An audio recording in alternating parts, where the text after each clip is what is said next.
এমন একজন ব্যক্তি মসজিদে প্রবেশ করল, মসজিদে প্রবেশ করে কারো সাথে কথা বললেন না, সোজা মসজিদে এসে 2 রাকাত নামাজ পড়লেন।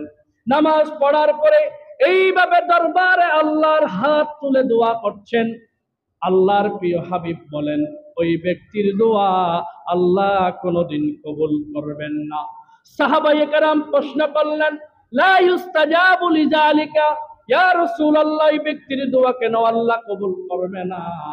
আল্লাহর প্রিয় হাবিব বলেছেন, ওয়া মুতআমুহু হারামুন ওয়া মালবাসুহু হারামুন ওয়া গুসিয়া বিল হারাম।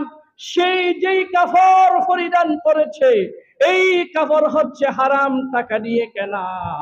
সারা জীবন ভর 40-50 বছর 60 বছর যেই খাবার খেয়েছে, সব খাবার হচ্ছে হারাম টাকা দিয়ে কেনা।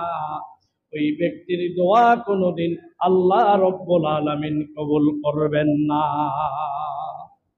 ভাইয়েরা, এখান থেকে আমাদের জন্য অনেক শিক্ষা আছে। আপনারা এই হাদিস থেকে আমি কি বলতে চাচ্ছি আপনারা অনেকেই বুঝে নিয়েছেন, ঠিক কিনা বলেন?